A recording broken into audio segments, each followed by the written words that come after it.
Good morning class. आज हम लोग हमारे बायोलॉजिकल क्लासिफिकेशन चैप्टर का जो नेक्स्ट टॉपिक है उसको स्टार्ट करेंगे। कल तक हम लोगों ने 5 किंगडम क्लासिफिकेशन का जो पूरा टॉपिक था उसको कंप्लीट कर लिया था। आई होप सो कि उसमें कोई डाउट नहीं है। ठीक है, अब हम लोग नेक्स्ट टॉपिक से स्टार्ट करते हैं। That is we have to study about the description of the different kingdoms. मतलब हर किंगडम के क्या पर्टिकुलर कैरेक्टरिस्टिक्स हैं, कौन से ऑर्गेनिजम्स इंक्लूडेड हैं, उनके बारे में हम लोग डिस्कस करेंगे। ठीक है, तो आज हम लोग सबसे पहले डिस्कस करते हैं किंगडम मोनेरा को। ठीक है, लास्ट क्लास में भी मैंने बताया था कि किंगडम मोनेरा में जितने भी ऑर्गेनिजम्स इंक्लूडेड हैं they are all unicellular and they are all prokaryotic. ठीक है, तो यूनिसेल्युलर प्रोकैरियोटिक ऑर्गेनिजम्स इसके अंदर इंक्लूडेड है। इसके अंदर बेसिकली हम लोग 4 टाइप्स ऑफ ऑर्गेनिजम्स जो हैं उनको इंक्लूड करते हैं। First of all we are having the bacteria. ठीक है, बैक्टीरिया के बाद we are having archaebacteria.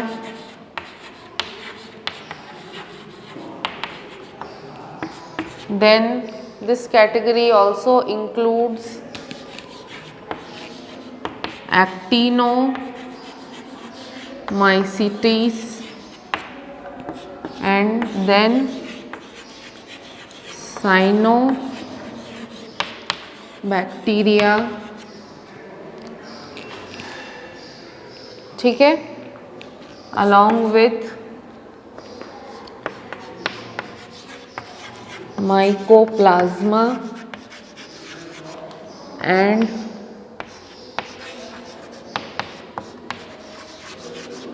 Rickettsia।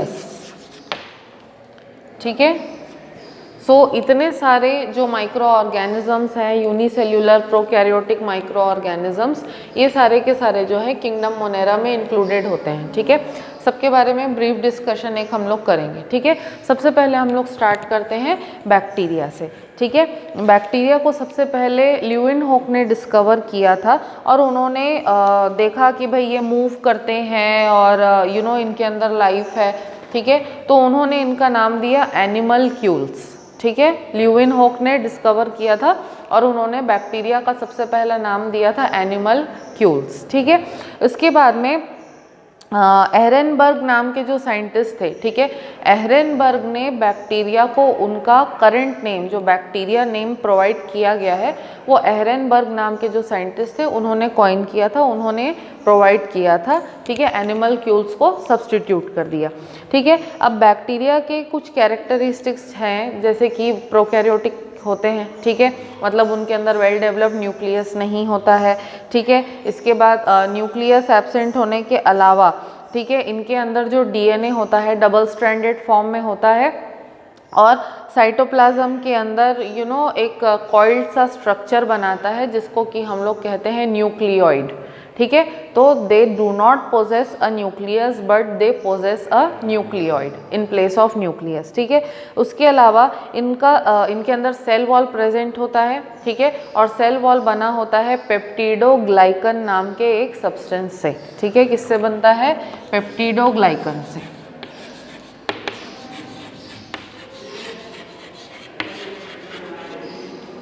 ठीक है, the cell wall is made up of peptidoglycan और पेप्टिडोग्लाइकन को ऑल्टरनेटिवली कई बार म्यूरिन भी कहा जाता है। ठीक है, पेप्टिडोग्लाइकन को कई बार कई बुक्स में कई जगह पे आपको ऑल्टरनेटिवली म्यूरिन नाम भी मिलेगा, तो वो पेप्टिडोग्लाइकन का ही नाम है। ठीक है, इसके अलावा बैक्टीरिया जो है उनके पास फ्लैजिला रहता है मूवमेंट के लिए। ठीक है, अब बैक्टीरिया जो है उसके पास जनरली एक ही फ्लैजिला रहता है, मतलब सिंगल स्ट्रैंडेड फ्लैजिला रहता है। कई सारे और ऑर्गेनिजम्स हैं जिनके पास मल्टीपल स्ट्रैंडेड फ्लैजिला भी देखा गया है, पाया गया है। ठीक है, इसके बाद इनके अंदर जो मोड्स ऑफ न्यूट्रिशन होता है वो उसमें बहुत ज़्यादा वैरायटी देखने के लिए मिलती है। ठीक है, मोड ऑफ न्यूट्रिशन जो है ऑटोट्रॉफिक भी होता है, ठीक है, और हेट्रोट्रॉफिक भी होता है, ठीक है। अब ऑटोट्रॉफिक न्यूट्रिशन जो है उसमें तो नॉर्मली फोटोसिंथेसिस परफॉर्म करते हैं, ठीक है। उसके अलावा हेट्रोट्रॉफिक मोड ऑफ न्यूट्रिशन है तो उसमें सैप्रोफिटिक मोड ऑफ न्यूट्रिशन भी होता है, पैरासिटिक मोड ऑफ न्यूट्रिशन भी होता है, सिम्बायोटिक मोड ऑफ न्यूट्रिशन भी होता है इनके अंदर, ठीक है। उसके अलावा कई सारे बैक्टीरिया ऐसे होते हैं जो इनऑर्गेनिक मटेरियल को यूज़ करके फोटोसिंथेसिस करते हैं, ठीक है। तो उस तरीके के जो बैक्टीरिया हैं उनको हम लोग कहते हैं कीमो ऑटोट्रॉफिक बैक्टीरिया, ठीक है। क्या कहते हैं? कीमो ऑटोट्रॉफिक बैक्टीरिया भी हम लोग उनको कहते हैं। तो मोड ऑफ न्यूट्रिशन कितना हो गया हमारे पास? Photo autotrophic mode of nutrition हो गया, chemo autotrophic mode of nutrition हो गया, saprophytic mode of nutrition, symbiotic mode of nutrition, parasitic mode of nutrition. इस तरीके से बहुत वाइड वैरायटी जो है वो मोड ऑफ न्यूट्रिशन में हमको बैक्टीरिया में देखने के लिए मिलेगी। अपार्ट फ्रॉम दैट इनके अंदर जो स्टोर्ड फूड मटेरियल होता है that is in the form of glycogen और फैट के छोटे छोटे ग्लोब्यूल्स या फैट के पार्टिकल्स जो होते हैं उनको ये लोग रिजर्व फूड मटेरियल के हिसाब से अपने बॉडी के अंदर स्टोर करके रखते हैं, ठीक है। इनमें मोड ऑफ रिप्रोडक्शन जो होता है वो एसेक्सुअल और सेक्सुअल दोनों तरीके का होता है। एसेक्सुअल मोड ऑफ रिप्रोडक्शन जो है वो बाइनरी फिशन के हेल्प से होता है, ठीक है। और सेक्सुअल मोड ऑफ न्यूट्रिशन जो है रिप्रोडक्शन जो है उसको एक्चुअल सेंस में हम लोग सेक्सुअल रिप्रोडक्शन नहीं कह सकते, उसमें बेसिकली जीन के सेगमेंट्स का ट्रांसफ़र होता है, ठीक है। तो उसको हम लोग सेक्सुअल मोड ऑफ रिप्रोडक्शन नहीं मेंशन करें तो ज़्यादा बेटर रहेगा। उस प्रोसेस को हम लोग कहते हैं कॉन्जुगेशन, ठीक है। उसके बारे में भी हमको आगे देखना है तो उसको हम लोग बेसिकली जेनेटिक रिकॉम्बिनेशन मान करके चल सकते हैं, ठीक है। अब अगर हम लोग बैक्टीरिया के डिस्ट्रीब्यूशन के बारे में बात करें तो बैक्टीरिया जो है उसका बहुत वाइड वैरायटी ऑफ हैबिटेट होता है, ठीक है। मतलब ऑलमोस्ट आप जितनी भी अर्थ पे इमेजिनेबल जगह है, इमेजिनेबल प्लेसेस हैं, हर इमेजिनेबल प्लेस में आपको बैक्टीरिया मिलेगा। हवा में मिलेगा, ठीक है, पानी के सरफेस पे मिलेगा, पानी के सरफेस के अंदर मिलेगा आपको, ठीक है। जो इनएनिमेट ऑब्जेक्ट्स है, जो हार्ड सरफेसेस है, इनके ऊपर बैक्टीरिया प्रेजेंट रहेगा, ठीक है। उसके अलावा अगर हम लोग जो अदर लिविंग थिंग्स हैं उनकी बॉडी के अंदर जो है बैक्टीरिया मिलता है, जैसे हमारे इंटेस्टाइन के अंदर ई कोलाई नाम का बैक्टीरिया रिजाइड करता है, हमारे मुंह के अंदर भी बैक्टीरिया प्रेजेंट होता है। अगर हम लोग दूसरे एनिमल्स की बात करें तो जो रूमिनेंट एनिमल्स है यानी कि जैसे कि कैटल वगैरह है, गाय भैंस वगैरह, उनके इंटेस्टाइन्स में भी बैक्टीरिया रहते हैं, ठीक है। जो हॉट स्प्रिंग्स यानी कि जिनको हम लोग गीजर्स बोलते हैं, ठीक है, हॉट स्प्रिंग्स पर भी प्रेजेंट होते हैं बैक्टीरिया। वॉल्केनो के क्रेटर के अंदर बैक्टीरिया प्रेजेंट होता है। पानी के अंदर मतलब जो सी का जो बेड होता है, सी का जो बेस होता है, वहाँ तक बैक्टीरिया प्रेजेंट होता है। तो मतलब बैक्टीरिया का हैबिटेट जो है वो बहुत वाइड होता है, बहुत बड़ा होता है। मतलब जहाँ जहाँ हम शायद इमेजिन भी नहीं कर सकते ऐसी जगहों पर भी बैक्टीरिया प्रेजेंट रहता है, ठीक है।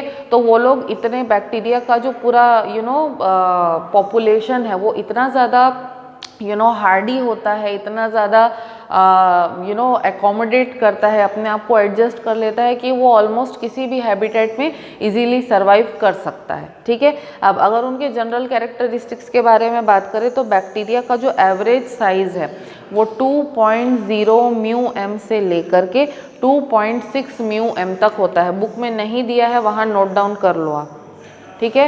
एवरेज साइज जो है बैक्टीरिया का वो 2.0 म्यू एम से 2.6 म्यू एम तक होता है, ठीक है। काफ़ी छोटे होते हैं बैक्टीरिया, ठीक है।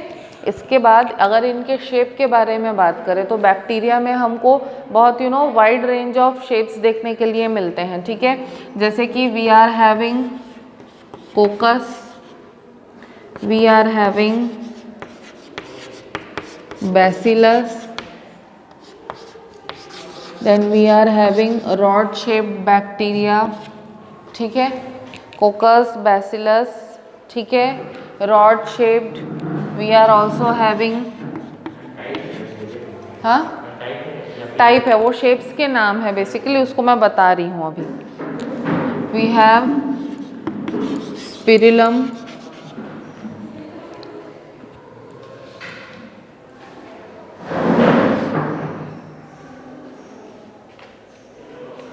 okay, we are also having Vibrio, and we may also have filamentous bacteria.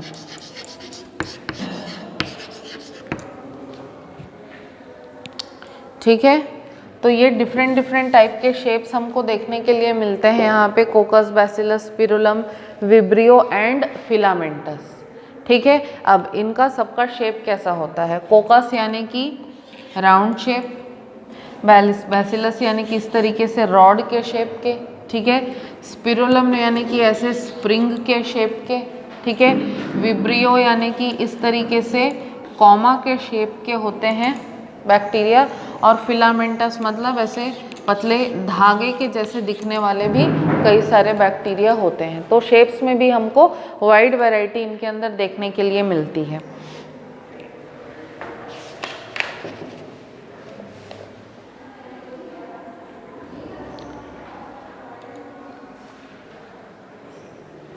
ठीक है, अब इनके अंदर जो फ्लैजिला होता है, ठीक है, फ्लैजिला के बारे में हम लोग बात करें तो नंबर ऑफ फ्लैजिला जो है वो वेरी कर सकता है। ठीक है, flagella first of all movement में इनको हेल्प करता है, और नंबर ऑफ फ्लैजिला जो है वो भी वेरी करेगा। कई बैक्टीरिया ऐसे होंगे कि जिनके अंदर एक सिंगल फ्लैजिला हो, कई होते हैं कि जिनमें 2 फ्लैजिला होते हैं, और कई ऐसे भी बैक्टीरिया होते हैं जिनमें कि 2 से ज़्यादा फ्लैजिला होते हैं। ठीक है, अब फ्लैजिला का लोकेशन जो है, मतलब उसकी पोजीशन जो है वो भी वेरी करती है। ठीक है, उस तरीके से अगर हम लोग देखें तो अभी खैर हमको उतना डिटेल में नहीं जाना है। ठीक है, उस तरीके से अगर देखें तो कई बैक्टीरिया ऐसे होते हैं कि जिनके मतलब बॉडी के एक ही एंड पे फ्लैजिला होता है, कई ऐसे होते हैं कि जिनके बॉडी के दोनों एंड्स पे फ्लैजिला होते हैं, और कई सारे बैक्टीरिया ऐसे भी हैं कि जिनके बॉडी के चारों तरफ फ्लैजिला जो है इक्वली डिस्ट्रीब्यूटेड होते हैं। तो उसमें भी हमको वेरिएशन देखने के लिए मिलता है। ठीक है, इसके बाद सबसे इम्पॉर्टेंट चीज़ जो हमको बैक्टीरिया के कंसर्न में बात करनी है, दैट इज ग्राम स्टेनिंग। ठीक है, ग्राम स्टेनिंग होता क्या है?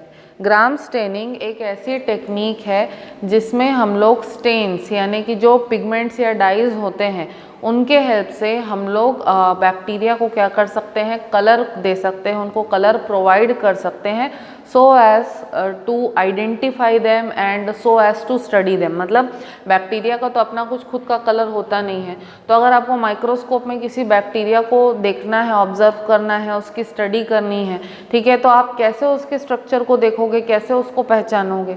ठीक है, तो बैक्टीरिया जो है उनकी स्टडी करने के लिए या उनको आइडेंटिफाई करने के लिए कलर प्रोवाइड करना ज़रूरी हो जाता है। ठीक है, तो ग्राम स्टेनिंग जो है ये बेसिकली एक ऐसी टेक्निक है जहाँ पे बैक्टीरिया को डिफरेंट टाइप के स्टेन्स होते हैं, स्टेन्स यूज़ करके बैक्टीरिया को कलर प्रोवाइड कराया जाता है, सो दैट हम लोग उनको ईजिली माइक्रोस्कोप में ऑब्जर्व कर सकें।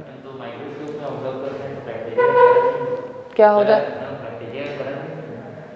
बैक्टीरिया का कलर दिखेगा स्टेन की वजह से, बैक्टीरिया का अपना कोई कलर नहीं होता।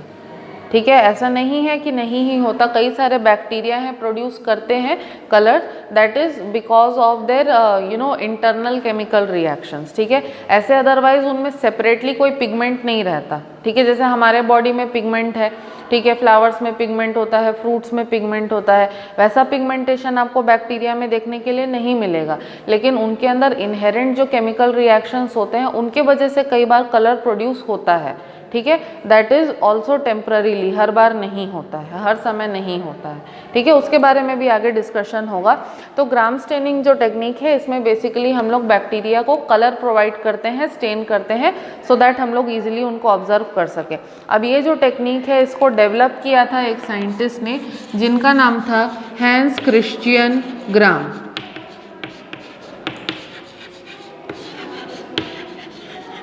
ठीक है, साइंटिस्ट का नाम था हैंस क्रिश्चियन ग्राम, और उन्होंने जो है ग्राम स्टेनिंग की टेक्निक को डेवलप किया था। ठीक है, तो ग्राम स्टेनिंग की जो टेक्निक है उस टेक्निक को अगर हम लोग अप्लाई करते हैं तो उस बेसिस पे हम लोग जितने भी बैक्टीरिया होते हैं उनको दो कैटेगरीज में डिवाइड कर सकते हैं। पहला होता है ग्राम पॉजिटिव बैक्टीरिया और दूसरा होता है ग्राम नेगेटिव बैक्टीरिया।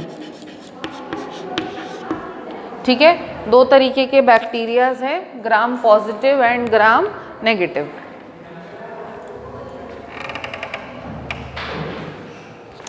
ठीक है, दोनों में डिफरेंस क्या आता है? ग्राम पॉजिटिव बैक्टीरिया वो बैक्टीरिया होता है जो इजीली स्टेन को रिटेन करता है, मतलब कलर को होल्ड करता है। जो बैक्टीरिया उसको हम लोग कहते हैं ग्राम पॉजिटिव, और जो बैक्टीरिया स्टेन को रिटेन नहीं कर पाता, कलर को होल्ड नहीं कर पाता है, उसको हम लोग कहते हैं ग्राम नेगेटिव। ठीक है, अब दोनों में ऐसा क्या डिफरेंस है कि एक जो है कलर को होल्ड करता है और दूसरा कलर को होल्ड नहीं करता। बेसिकली इनका जो सेल वॉल होता है, सेल वॉल के स्ट्रक्चर में डिफरेंस के वजह से ग्राम पॉजिटिव बैक्टीरिया स्टेन को होल्ड करता है और ग्राम नेगेटिव बैक्टीरिया जो है वो स्टेन को होल्ड नहीं कर पाता। तो बेसिक डिफरेंस क्या आता है कि ग्राम पॉजिटिव बैक्टीरिया जो है, ठीक है, ग्राम पॉजिटिव बैक्टीरिया के सेल वॉल में 70 to 80% पेप्टिडोग्लाइकन होता है। ठीक है, ग्राम पॉजिटिव बैक्टीरिया के सेल वॉल में 70 to 80% पेप्टिडोग्लाइकन होता है, लेकिन ग्राम नेगेटिव में उल्टा है, इसके अंदर सेल वॉल में सिर्फ 10 से 20% पेप्टिडोग्लाइकन होता है। ठीक है, दूसरी चीज़, एक और एसिडिक सब्सटेंस होता है जिसको कहते हैं टिकोइक एसिड। ठीक है, टिकोइक एसिड जो है वो ग्राम पॉजिटिव में कम होता है और ग्राम नेगेटिव में ज़्यादा होता है। ठीक है, लिपिड का जो कंटेंट है, ठीक है, लिपिड का जो कंटेंट है वो ग्राम पॉजिटिव में कम होता है और ग्राम नेगेटिव में ज़्यादा होता है।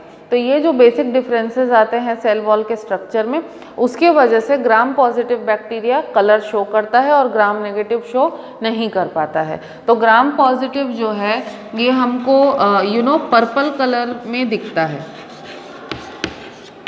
ठीक है, ग्राम पॉजिटिव बैक्टीरिया जो है ये मोस्टली हमको पर्पल कलर का दिखता है। ठीक है, पर्पल कलर आता किस वजह से है? एक स्टेन होता है जिसको हम लोग कहते हैं क्रिस्टल वॉयलेट।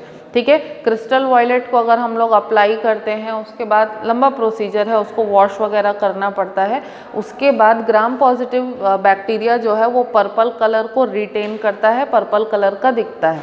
ठीक है, ग्राम नेगेटिव बैक्टीरिया जो है वो पर्पल कलर को रिटेन नहीं कर पाता, वो दूसरे स्टेन को रिटेन करता है। दूसरा स्टेन है, जैसे ग्राम पॉजिटिव के लिए हम लोग क्रिस्टल वॉयलेट यूज़ करते हैं। ठीक है, ग्राम नेगेटिव के लिए हम लोग एक और स्टेन यूज़ करते हैं जिसको कहते हैं सैफरानिन।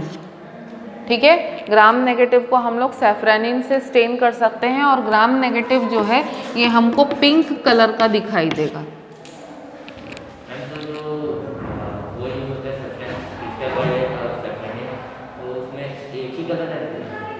नहीं, क्रिस्टल वॉयलेट वो नाम से ही समझ में आना चाहिए, डार्क पर्पल कलर का होता है। समझ नहीं रही हूँ तुम क्या पूछ रहे हो। तो ग्राम पॉजिटिव में अगर क्रिस्टल वॉयलेट यूज करें, हाँ, तो जो बैक्टीरिया रहेगा वो पर्पल ही रहेगा। हाँ, और ग्राम है देखो बेसिकली अगर तुमको वो कंफ्यूजन आ रहा है तो एग्जाम्पल मैं तुमको समझा रही हूँ, पूरा प्रोसेस तुमको बताना पड़ेगा। कौन से क्लास का? हाँ, मैं तो वापस कर दी हूँ उसको। हाँ, ठीक है, इसमें बेसिकली सीन ऐसा होता है कि सबसे पहले कॉमन स्टेन अप्लाई किया जाता है क्रिस्टल वॉयलेट। ठीक है, इसमें करना क्या होता है कि बैक्टीरिया को जो आपका ये रहता है एक ग्लास का स्लाइड होता है। ठीक है, बैक्टीरिया को ग्लास के स्लाइड के ऊपर वाटर के साथ मिला करके सस्पेंशन बनाया जाता है। ठीक है। फिर उसको हीट के ऊपर क्या करते हैं हम लोग, गर्म करते हैं, ठीक है। कोई कैंडल हो गया या स्पिरिट लैंप हो गया, उसके ऊपर जो आपका ग्लास का स्लाइड होता है उसको हम लोग थोड़ा सा गर्म करते हैं। गर्म करने से पानी सूख जाता है और बैक्टीरिया के जो सेल्स हैं वो स्लाइड के ऊपर चिपक जाते हैं। फिर उस पर अपन क्या करते हैं, उस पर सबसे पहले डाला जाता है क्रिस्टल वॉयलेट का 1 ड्रॉप। उसको हम लोग 30 सेकेंड्स के लिए रखते हैं। क्रिस्टल वॉयलेट को फिर हम लोग वाटर से, हल्के वाटर से ड्रॉप वाइज वाटर डाल डाल के धो देते हैं, ठीक है। उसके बाद उसके ऊपर से पोटेशियम आयोडाइड का KI का सॉल्यूशन डाला जाता है। KI का सॉल्यूशन किस लिए डालते हैं, क्रिस्टल वॉयलेट का जो स्टेन है उसको फिक्स करने के लिए, ठीक है। फिर KI को भी हम लोग वॉश कर देते हैं। KI को भी वाटर से वॉश करेंगे। KI को वॉश करने के बाद में ऊपर से हम लोग जो है अल्कोहल, एब्सोल्यूट अल्कोहल, ठीक है, या फिर हम लोग एसीटोन डालते हैं ड्रॉप वाइज। एब्सोल्यूट अल्कोहल या एसीटोन क्या करता है, एक्स्ट्रा क्रिस्टल वॉयलेट का जो स्टेन है उसको वॉश कर देता है, ठीक है। तो एब्सोल्यूट अल्कोहल डालने के बाद में सिर्फ ग्राम पॉजिटिव बैक्टीरिया जो है it will retain the purple colour, और अगर उसके साथ में जो ग्राम नेगेटिव बैक्टीरिया होगा तो अल्कोहल जो हम लोग डालते हैं, अल्कोहल के साथ साथ ग्राम नेगेटिव बैक्टीरिया के ऊपर से जितना भी क्रिस्टल वॉयलेट का स्टेन था वो पूरा का पूरा धुल जाएगा। तो अगर आप वैसी स्लाइड को ऑब्जर्व करोगे तो स्लाइड में आपको सिर्फ पर्पल कलर के ग्राम पॉजिटिव बैक्टीरिया दिखेंगे। और अगर आपको डाउट है कि चलो इस बैक्टीरिया के अंदर ग्राम नेगेटिव बैक्टीरिया भी है, तो अगर अगेन आप क्या कर सकते हो, अगेन आप क्या करोगे कि उसी स्लाइड के ऊपर आप सैफ्रानिन डालोगे, ठीक है। सैफ्रानिन को 30 सेकेंड्स के लिए रखोगे और सैफ्रानिन को रख करके फिर आप किससे वॉश कर दोगे, उसको आप अल्कोहल से वॉश कर दोगे। तो ग्राम नेगेटिव बैक्टीरिया जो है वो पिंक कलर को ही रिटेन कर पाए। तो एक ही स्लाइड में ग्राम नेगेटिव और ग्राम पॉजिटिव दोनों की पहचान हो जाएगी, ठीक है। तो आपको समझाने के पर्पज़ से मैंने ये प्रोसेस जो है पूरा बताया है, अदरवाइज़ हमको इतना डिटेल में जाने की ज़रूरत नहीं है एक्चुअली, ठीक है। तो इस तरीके से हम लोग ग्राम पॉजिटिव और ग्राम नेगेटिव बैक्टीरिया जो है उसको आइडेंटिफाई कर सकते हैं, डिफ्रेंशिएट कर सकते हैं हम लोग, ठीक है। अब बैक्टीरिया के सेल के स्ट्रक्चर के बारे में हम लोग बात करें तो सबसे पहली बात तो ये है कि इनके अंदर न्यूक्लियोइड होता है, न्यूक्लियस नहीं होता है, ठीक है। सेल वॉल जो है सेल वॉल पेप्टिडोग्लाइकन से बना हुआ होता है, ठीक है। कई बार जो है और भी दूसरे सब्सटेंसेस जो है वो सेल वॉल का पार्ट बन जाते हैं। मोस्टली टिकोइक एसिड और पेप्टिडोग्लाइकन जो है इनके सेल वॉल का पार्ट होते हैं। और अलग अलग तरीके के बैक्टीरिया जो हैं उनके अंदर थोड़ा बहुत वेरिएशन आ सकता है। जैसे कि कई सारे बैक्टीरिया होते हैं उनके ऊपर स्लाइम यानी कि म्यूसिलेज का लेयर होता है, ठीक है। स्लाइम या म्यूसिलेज का लेयर जो है वो किसी भी केमिकल के थ्रू होने वाले डैमेज से प्रोटेक्ट करता है बैक्टीरिया को। तो कई बैक्टीरिया में म्यूसिलेज होता है, कई में म्यूसिलेज नहीं भी होता है। साइटोप्लाज्म के बारे में हम लोग बात करें तो इनके अंदर वेल डेवलप्ड सेल ऑर्गेनेल्स बहुत ही कम होते हैं। इनके अंदर राइबोसोम्स रहेंगे, ठीक है। इसके बाद इनके अंदर जो एंडोप्लाज्मिक रेटिकुलम होता है वो मीसोसोम के फॉर्म में होता है। मतलब एंडोप्लाज्मिक रेटिकुलम बहुत ज़्यादा वेल डेवलप्ड नहीं रहता और वो एक दूसरा ट्विस्टेड स्ट्रक्चर बनाता है जिसको कि हम लोग मीसोसोम बोलते हैं, ठीक है। उसके अलावा जो है mRNA होता है, इनके अंदर DNA होता है न्यूक्लियोइड के फॉर्म में, ठीक है। साइटोप्लाज्म में ग्लाइकोजन के ग्रैन्यूल्स होते हैं, फैट के ड्रॉपलेट्स होते हैं which are acting as the stored food material, ठीक है। उसके अलावा इनके अंदर एक्स्ट्रा जेनेटिक DNA भी रहता है, प्लाज्मिड बोलते हैं हम लोग। एक्स्ट्रा जेनेटिक या एक्स्ट्रा जीनोमिक DNA होता है। अब ये जो प्लाज्मिड है ये स्पेसिफिक कैरेक्टर्स प्रोवाइड करने में हेल्प करता है। जैसे कुछ बैक्टीरिया होते हैं particular type of antibiotic produce करते हैं, तो एंटीबायोटिक प्रोड्यूस करने की जो कैपेबिलिटी आती है बैक्टीरिया में वो भी प्लाज्मिड के वजह से होती है, ठीक है। उसके अलावा कई बैक्टीरिया ऐसे होते हैं जो किसी पर्टिकुलर मेडिसिन को रेजिस्ट करते हैं, मतलब उस मेडिसिन का उन बैक्टीरिया के ऊपर कोई असर नहीं होता है। तो वो जो मेडिसिन को लेकर के या केमिकल्स को लेकर के जो रेजिस्टेंस प्रोड्यूस होता है बैक्टीरिया में वो भी प्लाज्मिड के वजह से ही डेवलप होता है, उसी के वजह से प्रोड्यूस होता है। उसके अलावा अब रिप्रोडक्शन के बारे में हम लोग बात करें, ठीक है, तो बैक्टीरिया के अंदर एसेक्सुअल रिप्रोडक्शन जो है वो दो तरीके से हो सकता है, ठीक है। एक तो बाइनरी फिशन के हेल्प से हो सकता है या फिर एंडोस्पोर्स के हेल्प से हो सकता है, ठीक है। बाइनरी फिशन में सिंपली क्या होगा कि बैक्टीरिया का जो पूरा बॉडी है वो सिंपली दो डॉटर सेल्स में डिवाइड हो जाता है। साइटोप्लाज्म और न्यूक्लियस वगैरह जो है, मतलब न्यूक्लियोइड जो है वो इक्वली डिवाइड हो जाता है दोनों डॉटर सेल्स में, ठीक है। बाइनरी फिशन का जो पूरा डिटेल है वो हम लोग लास्ट क्लास में पढ़ चुके हैं, तो no need to go in the details. उसके अलावा एंडोस्पोर फॉर्मेशन जो है वो भी होता है बैक्टीरिया के अंदर। अब एंडोस्पोर क्या होता है, जो अनफेवरेबल कंडीशंस अगर होती हैं, ठीक है, तो अनफेवरेबल कंडीशंस में बैक्टीरिया क्या करता है, अपने चारों तरफ एक हार्ड कवरिंग डेवलप कर लेता है, ठीक है। ये जो हार्ड कवरिंग होती है इसको बहुत सारे नाम होते हैं, इसको कई बार सिस्ट कहा जाता है, कई बार एंडोस्पोर भी कहा जाता है।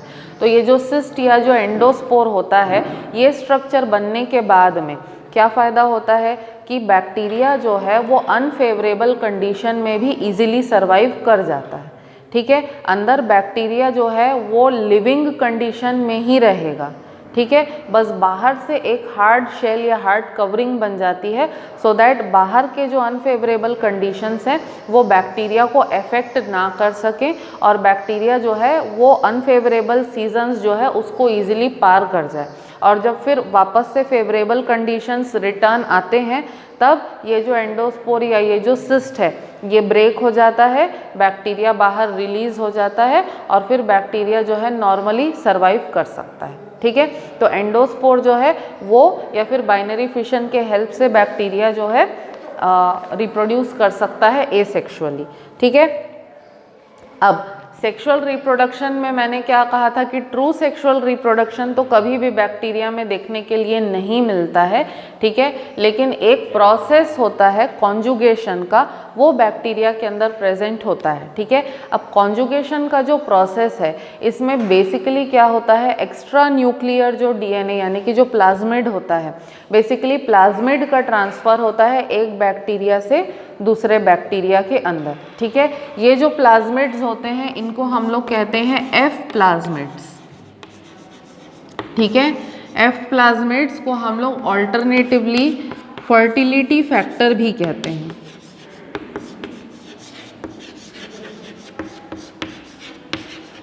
ठीक है। एफ प्लाज्मिड्स को अल्टरनेटिवली हम लोग फर्टिलिटी फैक्टर भी कहते हैं। जिस बैक्टीरिया के अंदर एफ प्लाज्मिड प्रेजेंट है उसको हम लोग एफ पॉजिटिव कहते हैं और जिस बैक्टीरिया के अंदर एफ प्लाज्मिड नहीं है उसको हम लोग एफ नेगेटिव कहते हैं, ठीक है। तो कॉन्जुगेशन के प्रोसेस में क्या होता है, एफ पॉजिटिव जो बैक्टीरिया है उससे एफ प्लाज्मिड जो है एफ नेगेटिव बैक्टीरिया के अंदर जब ट्रांसफ़र होता है तो इस प्रोसेस को हम लोग सिंपली कहते हैं कॉन्जुगेशन, ठीक है। तो इस प्रोसेस के कंप्लीट होने के बाद में जो एफ नेगेटिव बैक्टीरिया था वो एफ पॉजिटिव में कन्वर्ट हो जाता है, चेंज हो जाता है, एज सिंपल एज दैट। तो इसके ज़्यादा डिटेल में हमको हालांकि जाना नहीं है, तो we will limit this topic over here only.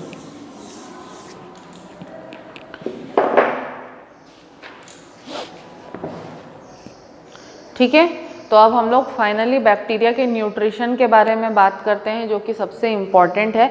अब बैक्टीरिया के अंदर जो न्यूट्रिशन होता है उसको बेसिकली हम लोग 2 टाइप्स में डिवाइड कर सकते हैं, एक ऑटोट्रॉफिक न्यूट्रिशन में और एक हेट्रोट्रॉफिक न्यूट्रिशन में, ठीक है।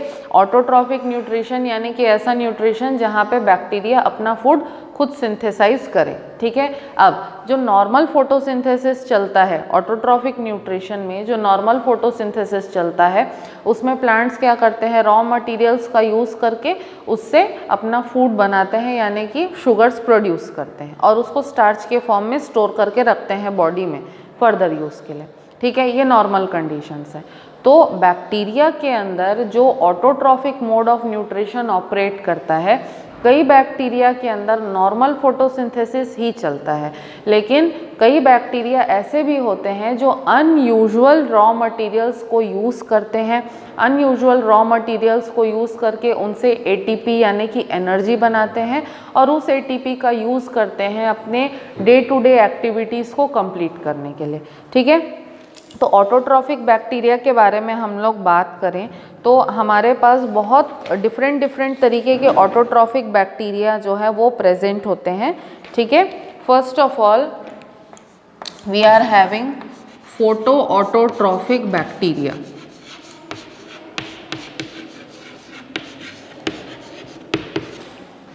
ठीक है, फोटो ऑटोट्रॉफिक बैक्टीरिया यानी कि ऐसे बैक्टीरिया जो कि लाइट का यूटिलाइजेशन करते हैं, रॉ मटेरियल्स और लाइट को यूटिलाइज करके उससे अपना फूड मटेरियल जो है प्रिपेयर करते हैं। ठीक है, तो फोटो ऑटोट्रॉफिक बैक्टीरिया जो है ये नॉर्मल फोटोसिंथेसिस ही परफॉर्म करते हैं। बस इसमें डिफरेंस क्या आता है, जैसे प्लांट्स के अंदर फोटोसिंथेसिस के लिए क्लोरोफिल रिक्वायर्ड है, वैसे ही बैक्टीरिया में भी किसी न किसी पिगमेंट की रिक्वायरमेंट पड़ती है। ठीक है, तो यहाँ पे पिगमेंट का डिफरेंस आता है कि पिगमेंट जो है दो तरीके के होते हैं।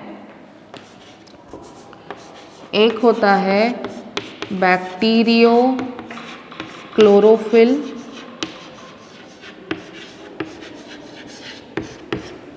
ठीक है, first pigment is bacteriochlorophyll and second is bacteriopheophytin. ठीक है, ये दो तरीके के पिगमेंट्स का यूज़ करके बैक्टीरिया करते हैं ऑटोट्रॉफिक न्यूट्रिशन का अपना जो प्रोसेस है उसको कंप्लीट करते हैं। ठीक है, समझ में आया? मतलब नॉर्मल फोटोसिंथेसिस है, बस डिफरेंस किस चीज़ का है? पिगमेंट का। ठीक है, बाकी जो रॉ मटेरियल्स है, वाटर है, कार्बन डाइऑक्साइड वगैरह है, वो सारे के सारे जो है सिमिलर चलेंगे। ठीक है, इसके बाद नेक्स्ट हम लोग आते हैं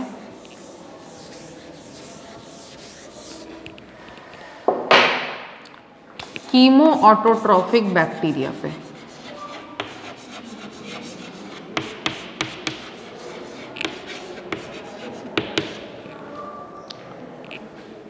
ठीक है, कीमो ऑटोट्रॉफिक बैक्टीरिया। तो कीमो ऑटोट्रॉफिक बैक्टीरिया ऐसे बैक्टीरिया हैं जो अपना ऑर्गेनिक फूड खुद बनाते हैं, लेकिन एज अ रॉ मटेरियल इन लोग क्या करते हैं, कोई भी इनऑर्गेनिक सब्सटेंस है, ठीक है, उसको ऑक्सीडाइज करते हैं, उसको ऑक्सीडाइज करके दूसरे इनऑर्गेनिक सब्सटेंस में कन्वर्ट करते हैं और ये रिएक्शन कंप्लीट करने के ड्यूरेशन में जो कोई भी एनर्जी प्रोड्यूस होती है, ये एनर्जी जो है इसको वो लोग एटीपी के फॉर्म में कन्वर्ट करते हैं और उस एटीपी को स्टोर करके उसका यूसेज अपनी डे टू डे एक्टिविटीज़ को कंप्लीट करने में करते हैं। ठीक है, जैसे कि अगर एग्जांपल दूं तो ये जो कीमो ऑटोट्रॉफिक बैक्टीरिया हैं अलग अलग तरीके के इनऑर्गेनिक सब्सटेंसेस यूज़ कर सकते हैं। जैसे कि कुछ बैक्टीरिया होते हैं जो कि अमोनिया को नाइट्रेट में ऑक्सीडाइज करते हैं, अमोनिया को नाइट्रेट में ऑक्सीडाइज करते हैं और ये सारे के सारे रिएक्शंस कैसे होते हैं, एक्सर्गोनिक रिएक्शंस होते हैं, मतलब इनसे एनर्जी प्रोड्यूस होती है। ठीक है, एक्सर्गोनिक रिएक्शन होने की वजह से जो भी एनर्जी प्रोड्यूस होगी बैक्टीरिया उसको एटीपी में कन्वर्ट करेगा और उस एटीपी को इन फ्यूचर यूज़ करेगा अपनी एक्टिविटीज़ को परफॉर्म करने के लिए। ठीक है, तो उस हिसाब से अगर हम लोग देखें तो कीमो ऑटोट्रॉफिक बैक्टीरिया जो है वो भी अलग अलग टाइप के होते हैं। फर्स्ट है नाइट्रीफाइंग बैक्टीरिया। ठीक है, नाइट्रीफाइंग बैक्टीरिया क्या करता है, अमोनिया को नाइट्रेट में ऑक्सीडाइज करता है। ठीक है, इसका एग्जाम्पल होगा Nitrobacter and Nitrosomonas.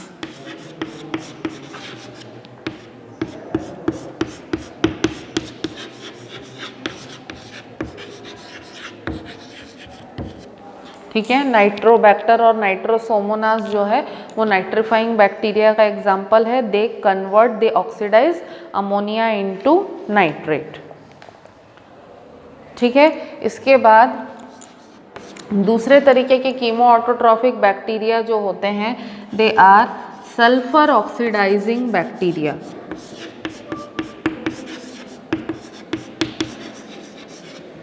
Okay, what are they are sulphur oxidising bacteria. ठीक है, तो ये लोग क्या करते हैं, ये लोग हाइड्रोजन सल्फाइड को ऑक्सीडाइज करके सल्फर में कन्वर्ट करते हैं, हाइड्रोजन सल्फाइड। ठीक है, हाइड्रोजन सल्फाइड को ऑक्सीडाइज करके सल्फर में कन्वर्ट करते हैं, जो एनर्जी प्रोड्यूस होगी उसको एटीपी में कन्वर्ट करके फिर स्टोर करते हैं। ठीक है, तो इसका एग्जाम्पल जो है ये हम लोग ले सकते हैं बेगियाटोआ।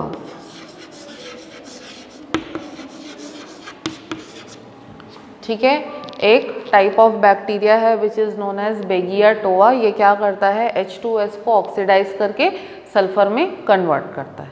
ठीक है, इसके बाद थर्ड टाइप है, इसको हम लोग कहते हैं iron bacteria. Third type which is known as iron bacteria. ठीक है, तो आयरन बैक्टीरिया क्या करता है, ये फेरस कंपाउंड्स जो होते हैं उनको फेरिक फॉर्म में ऑक्सीडाइज करता है, फेरस से फेरिक में ऑक्सीडाइज करता है, इसीलिए हम लोग इनको क्या कहते हैं, आयरन बैक्टीरिया कहते हैं। इसका एग्जाम्पल है फेरोबैसिलस फेरोक्सीडेंस।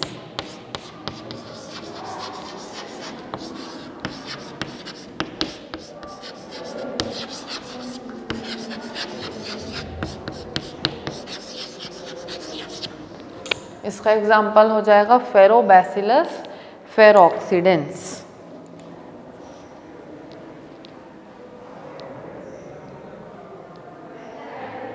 ठीक है, तो ये तो ऑटोट्रॉफिक टाइप के बैक्टीरिया थे। देन इनके अलावा we are having heterotrophic bacteria also, जिसमें हेट्रोट्रॉफिक मोड ऑफ न्यूट्रिशन देखने को मिलता है।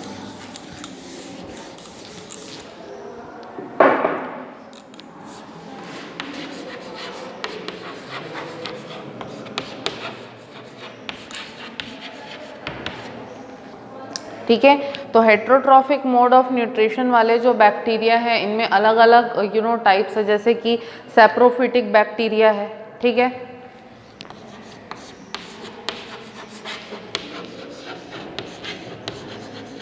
सैप्रोफिटिक बैक्टीरिया ऐसे बैक्टीरिया है जो कि ऑर्गेनिक मैटर को क्या कहना चाहिए, उसको डीके करते हैं। ठीक है, जैसे सैप्रोफिटिक मोड ऑफ न्यूट्रिशन में क्या है कि already dead and decaying organisms जो है उसके ऊपर ऑर्गेनिजम्स फीड करते हैं। ठीक है, लेकिन सैप्रोफिटिक बैक्टीरिया क्या करेंगे, कोई भी अच्छा खासा खाने का सामान है, ठीक है, उसको इन्फेक्ट करेंगे, उसको इन्फेक्ट करके उसको धीरे धीरे सड़ाने लगेंगे। ठीक है, सड़ाने के बाद में जब उसके अंदर का जो भी ऑर्गेनिक फूड मटेरियल है वो इनसॉल्यूबल से मतलब सॉलिड से सॉल्यूबल फॉर्म में कन्वर्ट हो जाएगा, तो उसमें से सारा न्यूट्रिशन लेकर के सरवाइव करते हैं। तो अच्छी अच्छी खाने की चीज़ें जो हैं वो भी ख़राब हो जाती हैं उससे। ठीक है, तो जैसे अगर सिंपल एग्जांपल हम लोग लें, ठीक है, जैसे कोई भी खाने की चीज़ है, चावल दाल वगैरह जो कुछ भी है, ठीक है, अगर सुबह की दाल शाम तक खट्टी हो जाए या ख़राब हो जाए, ठीक है, तो वो किसके एक्शन से होता है, वो सैप्रोफिटिक बैक्टीरिया के एक्शन से होता है। ठीक है, कई बार होता है ना, अचार ख़राब हो जाता है, ठीक है, या सॉस ख़राब हो गया, जैम वगैरह ख़राब हो गया, तो ये भी सैप्रोफिटिक बैक्टीरिया के वजह से होता है। या कई बार ये भी देखा होगा कि मार्केट से हम लोग एप्पल वगैरह लेकर के आते हैं, संतरा लेकर के आते हैं, एक दिन रखे नहीं, अगले दिन उसमें से खट्टी स्मेल आने लगती है या एप्पल काला पड़ जाता है। That is all because of the action of saprophytic bacteria. ठीक है, तो इस तरीके से सैप्रोफिटिक बैक्टीरिया जो है ये क्या करते हैं, चीज़ों को सड़ाते हैं, डीके करते हैं उनको। ठीक है, और उनको डीके करने के बाद में जो भी अवेलेबल ऑर्गेनिक मटेरियल होता है, न्यूट्रिएंट्स होते हैं उसके अंदर, उनको एब्जॉर्ब करते हैं और उनसे अपनी एनर्जी बनाने का काम करते हैं। ठीक है, अब यहाँ पे एक चीज़ है कि अगर बैक्टीरिया, ठीक है, ये डीकेइंग का जो प्रोसेस है इसको एनएरोबिक कंडीशन में कर रहा है, तब उसको हम लोग फर्मेंटेशन कहेंगे। बैक्टीरिया अगर एनएरोबिक कंडीशन में ये प्रोसेस कर रहा है तब उसको हम लोग फर्मेंटेशन बोलेंगे। ठीक है। अब दूसरी चीज़ की कई बार क्या होता है कि प्रोटीनेशियस सब्सटेंसेस जो होते हैं, ठीक है, उनको भी जो है बैक्टीरिया अटैक करते हैं, जैसे मीट या फिश वगैरह है, ठीक है, मीट या फिश का जो फ्लैश है कई बार बैक्टीरिया उसको भी खराब करते हैं। तो जब प्रोटीन को डीके करता है बैक्टीरिया तब उसको हम लोग कहते हैं पुट्रेफैक्शन।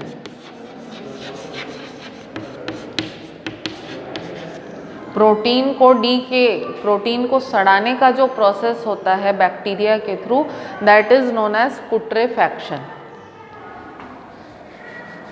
ठीक है। और जब कार्बोहाइड्रेट्स का एनारोबिक कंडीशन में ब्रेक डाउन होता है तब वो हो जाता है फर्मेंटेशन, ठीक है। कार्बोहाइड्रेट्स का एनारोबिक कंडीशन में अगर ब्रेक डाउन होता है तब वो हो जाएगा फर्मेंटेशन, ठीक है। और अगर प्रोटीन्स का ब्रेक डाउन करते हैं bacteria then it is known as putrefaction, ठीक है। अब कई बार ये भी सुना होगा ना कि फूड पॉइजनिंग हो गई किसी को, तो फूड पॉइजनिंग होने का मतलब मीनिंग क्या होता है, उसमें बेसिकली होता क्या है कि कोई भी खाने की चीज़, ठीक है, अगर उसके अंदर बैक्टीरिया का इन्फेक्शन है, मतलब अगर हाइजीनिक कंडीशंस में खाना नहीं बनाया होगा, ठीक है, गंदा पानी यूज़ किया, गंदे हाथों से खाना बनाया, तो उस केस में क्या होता है कि गंदे हाथों से गंदे पानी से खाना बनाने से बैक्टीरिया जो होते हैं वो खाने के अंदर चले जाते हैं, ठीक है। अब वैसा अगर अनहाइजीनिक खाना हम लोग खाते हैं, ठीक है, तो ये क्या होता है, ये जो बैक्टीरिया होते हैं हमारे पेट के अंदर जा करके वो जो भी खाना रहता है उसको सड़ाना स्टार्ट कर देते हैं, ठीक है। तो जब वो खाना सड़ेगा तो उसमें से टॉक्सिन्स प्रोड्यूस होते हैं, ठीक है। अब ये जो टॉक्सिन्स है क्योंकि ये हमारे बॉडी के अंदर ही जनरेट हो रहा है तो ऑब्वियसली हमारे बॉडी पे कुछ ना कुछ तो इफेक्ट डालेंगे, ठीक है। तो ये हमारे बॉडी पे इफेक्ट डालते हैं और ये जो टॉक्सिन्स है इनकी वजह से हमारी बॉडी में रिएक्शंस प्रोड्यूस होने लगते हैं, ठीक है, जो कि डिजीज़ में या डिसऑर्डर में कल्मिनेट होते हैं। तो उसके वजह से उल्टियों का होना, पेट में दर्द होना, लूज मोशंस होना, चक्कर आना, इस तरीके की प्रॉब्लम्स जो भी फूड पॉइजनिंग से एसोसिएटेड होती हैं वो सारी की सारी प्रॉब्लम्स फिर हमको फेस करनी पड़ती हैं, ठीक है। तो जो फूड पॉइजनिंग है वो भी जो है किसके वजह से होती है, सैप्रोफिटिक बैक्टीरिया के वजह से होती है, ठीक है। अब ऐसा नहीं है कि सैप्रोफिटिक बैक्टीरिया जो है सिर्फ नुकसान पहुंचाते हैं, सैप्रोफिटिक बैक्टीरिया हाँ नुकसान बहुत पहुंचाते हैं, जैसे कि खाना को ख़राब कर देते हैं, फूड पॉइजनिंग हो जाता है उनसे, घर की जो काम की चीज़ें होती हैं, डोमेस्टिक आर्टिकल्स जो होते हैं वो ख़राब हो जाते हैं, जैसे कि कई बार कपड़े ख़राब हो जाते हैं, चमड़े की चीज़ें हमारी ख़राब हो जाती है जैसे रेनी सीजन में, वो सब भी किसके वजह से होता है, बैक्टीरिया के वजह से होता है।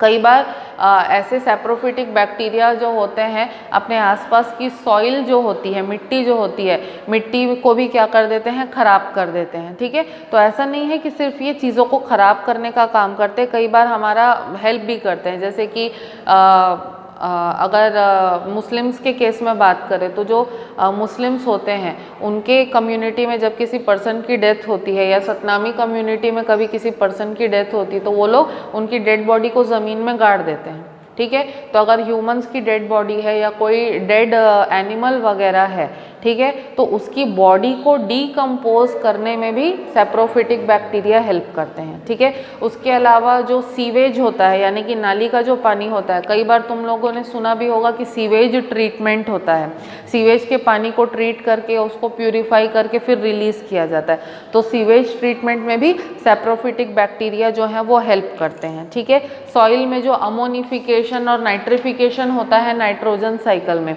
वो भी किसके वजह से होता है, सैप्रोफिटिक बैक्टीरिया के वजह से होता है। नाइट्रोजन फिक्सेशन जो होता है राइजोबियम के थ्रू, वो भी क्या है, एक तरीके का सैप्रोफिटिक बैक्टीरिया है, वो सिम्बायोटिक नेचर का भी होता है, सैप्रोफिटिक नेचर का भी होता है। जब फ्री कंडीशन में होता है तब सैप्रोफिटिक रहेगा और जब रूट्स के साथ में सिम्बायोसिस में रहेगा तब सिम्बायोटिक न्यूट्रिशन प्रैक्टिस करता है वो, ठीक है। तो इस तरीके से ये बैक्टीरिया अगर हार्मफुल है तो ये बैक्टीरिया यूजफुल भी होता है, ठीक है।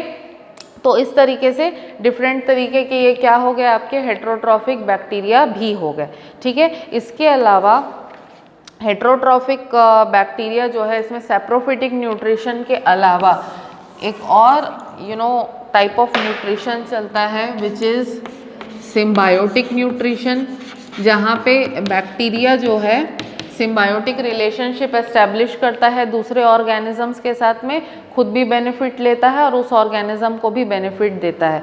ठीक है, जैसे इसमें हम लोग सबसे अच्छा एग्जाम्पल ले सकते हैं साइनोबैक्टीरिया का, या फिर हम लोग राइजोबियम का ही एग्जाम्पल ले सकते हैं।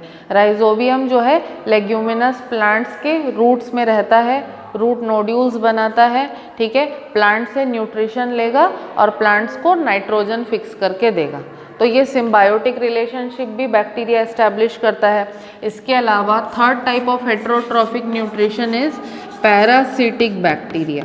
ठीक है, कई सारे बैक्टीरिया जो है वो पैरासिटिक मोड ऑफ न्यूट्रिशन जो है उसको भी क्या करते हैं, एडॉप्ट करते हैं। जैसे कि हमारे बॉडी में जितने भी डिजीज़ कॉजिंग बैक्टीरिया होते हैं वो सारे के सारे पैरासिटिक मोड ऑफ न्यूट्रिशन को एडॉप्ट करते हैं। जैसे कि टीबी है और उसके अलावा कॉलेरा है, ठीक है, निमोनिया है, इस तरीके के जितने भी बैक्टीरियल डिजीज़ेस होते हैं उस केस में जितने भी बैक्टीरिया इन्वॉल्व हैं उनके अंदर, सभी के अंदर पैरासिटिक मोड ऑफ न्यूट्रिशन हमको देखने के लिए मिलेगा।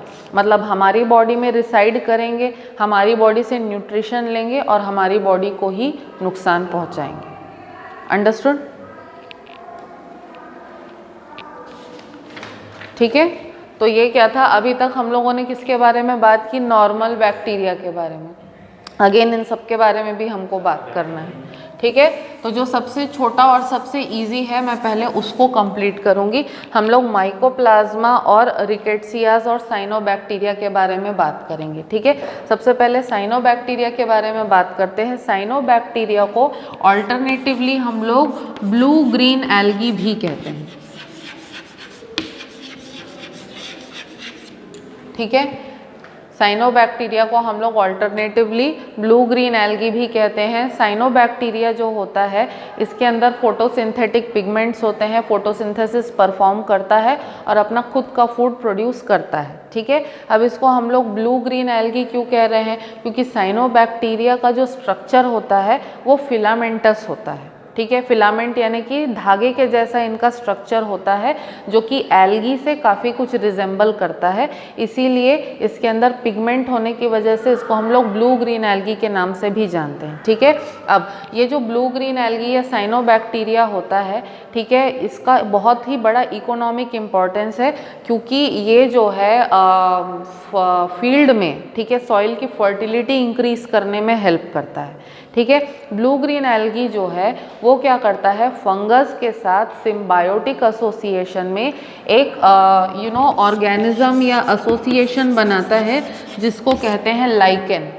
ठीक है, ब्लू ग्रीन एल्गी यानी कि साइनोबैक्टीरिया और फंगस, ठीक है, ये दोनों चीज़ें मिलकर के एक सिम्बायोटिक एसोसिएशन बनाती है जिसको कहते हैं लाइकन। और लाइकन जो है वो एक बहुत ही एफिशिएंट और बहुत ही अच्छा पॉल्यूशन इंडिकेटर है। जहाँ कहीं भी ज़्यादा पॉल्यूशन होगा वहाँ पर लाइकन ग्रो नहीं करेगा और जहाँ पे पोल्यूशन कम होगा वहीं पे लाइकन ग्रो करेगा। तो लाइकन ग्रो कर रहा है या नहीं कर रहा है, इसके बेसिस पे हम लोग ये डिसाइड कर सकते हैं कि किसी भी पर्टिकुलर लोकेशन पे पोल्यूशन है या नहीं है। ठीक है,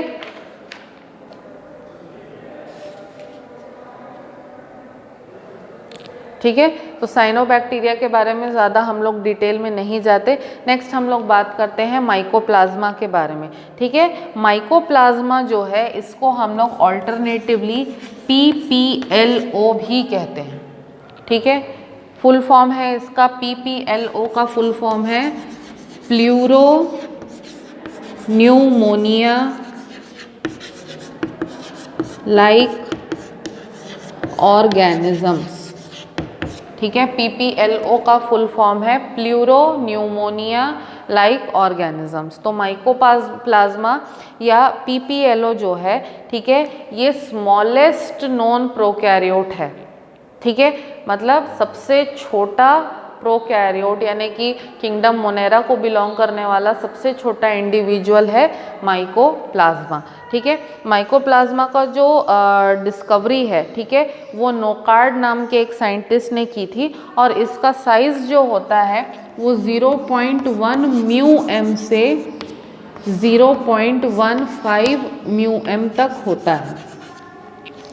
ठीक है। 0.1 μm से 0.15 μm तक होता है, बहुत छोटा साइज़ होता है। इतना छोटा साइज़ है इनफैक्ट कि आप कितना भी बैक्टीरियल फिल्टर लगा लो, कितना भी कुछ कर लो, माइकोप्लाज्मा को अगर क्रॉस करना है फिल्टर से तो वो ईजिली क्रॉस कर जाता है, ठीक है। और माइकोप्लाज्मा मोस्टली जो है वाटर के थ्रू स्प्रेड होता है, ठीक है। अब ये जो है एक बहुत ही इन्फेक्शियस ऑर्गेनिज्म है। ये एनिमल्स, प्लांट्स और ह्यूमन बींग्स सभी के अंदर डिफरेंट टाइप के डिजीजेस कॉज करने की कैपेबिलिटी रखता है, ठीक है। इसमें और नॉर्मल बैक्टीरिया में डिफरेंसेस क्या आते हैं, ठीक है। माइकोप्लाज्मा का जो सेल वॉल है उसका स्ट्रक्चर डिफरेंट होता है, ठीक है। माइकोप्लाज्मा के अंदर बेसिकली सेल वॉल एब्सेंट होता है कम्प्लीटली। उसमें सिर्फ क्या रहता है, प्लाज्मा मेम्ब्रेन रहता है, और प्लाज्मा मेम्ब्रेन की भी डबल लेयर होती है, ठीक है। प्लाज्मा मेम्ब्रेन की डबल लेयर होने के अलावा इनका जो प्लाज्मा मेम्ब्रेन है उसमें पेप्टिडोग्लाइकन एब्सेंट होता है, ठीक है। दूसरे तरीके के लिपिड सब्सटेंसेस होते हैं लेकिन पेप्टिडोग्लाइकन एब्सेंट होता है, ठीक है। हाईली इन्फेक्शियस होता है ये, साइज़ मैंने इसमें बता दिया। उसके अलावा इसमें जो डीएनए रहता है वो सिंगल स्ट्रैंडेड थ्रेड के फॉर्म में रहता है, और इसमें सिर्फ राइबोसोम्स और डीएनए ये दो ही चीज़ें होती हैं साइटोप्लाज्म में। बाकी जितने भी सेल ऑर्गेनेल्स हैं सारे के सारे सेल ऑर्गेनेल्स गायब रहते हैं, कोई भी सेल ऑर्गेनेल इसके अंदर नहीं रहता। बस इसको जब रेप्लिकेशन करना होता है, डीएनए रेप्लिकेशन, या इसको मल्टीप्लाई करना होता है, रिप्रोड्यूस करना होता है, तो उस प्रोसेस में असिस्ट करने के लिए एक छोटा सा रिप्रोडक्टिव डिस्क होता है, ठीक है। वो रिप्रोडक्टिव डिस्क जो है इनको क्या करता है, डिवाइड करने में हेल्प करता है, रिप्रोड्यूस करने में हेल्प करता है, ठीक है। अदरवाइज इनके अंदर सारे के सारे जो सेल ऑर्गेनेल्स हैं वो कम्प्लीटली एब्सेंट होते हैं, ठीक है। एंड लास्टली हम लोग रिकेट्सियास के बारे में बात करते हैं, ठीक है। रिकेट्सियास जो है ये specific type of diseases cause करते हैं जिसको हम लोग कहते हैं रॉकी माउंटेन डिजीज़, ठीक है। रिकेट्सियास जो है specific type of disease cause करता है which is known as Rocky Mountain disease, या इसको रॉकी माउंटेन फीवर भी कहा जाता है, ठीक है। अब ये जो ऑर्गेनिज़म है, ठीक है, बहुत ही सिंपल तरीके का ऑर्गेनिज़म है, ठीक है। इसके अंदर बहुत ही लिमिटेड सेल ऑर्गेनेल्स होते हैं, बाइनरी फिशन के थ्रू ये इजीली डिवाइड करता है, और ह्यूमन बींग्स के अंदर बहुत सारे डिजीज़ कॉज करता है। बस हमको इतना ही पता है इसके बारे में, इसके बारे में और ज़्यादा नॉलेज हमको नहीं है, ठीक है। तो हम लोगों ने ये 3-4 टाइप के हम लोगों ने किंगडम मोनेरा के मेंबर्स को स्टडी कर लिया है। 2 मेंबर्स बचे हैं, आर्कीबैक्टीरिया और एक्टिनोमाइसिटिस, ठीक है। इसको हम लोग नेक्स्ट क्लास में डिस्कस करेंगे क्योंकि इसके अंदर बहुत सारे इंपॉर्टेंट माइक्रो ऑर्गेनिजम्स यानी कि टाइप ऑफ बैक्टीरिया जो है वो इंक्लूडेड है, ठीक है। और इन दोनों टॉपिक्स में से क्वेश्चंस भी निकल के आते हैं, इसीलिए इसको हम लोग नेक्स्ट क्लास में डिस्कस करेंगे, ठीक है।